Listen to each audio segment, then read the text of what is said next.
Hello guys, this is Fan and today we're gonna be making a popper that pops loud.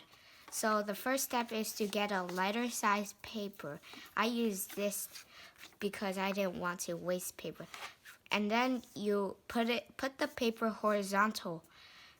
And then you fold this part down to the other part, like in half, in hot dog style. Make sure to crease it very well so you could see it. The next step is to fold this part to the middle line that you just creased, like this. The second part is to just do it again to the middle line.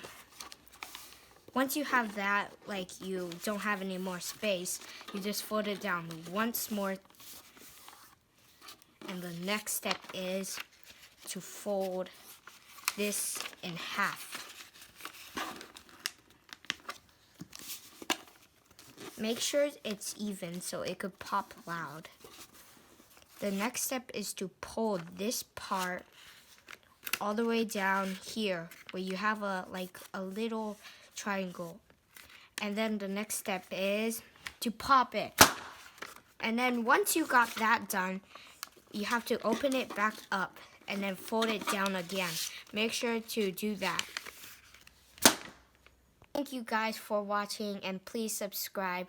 Next week we're gonna do another video, so make sure to watch it.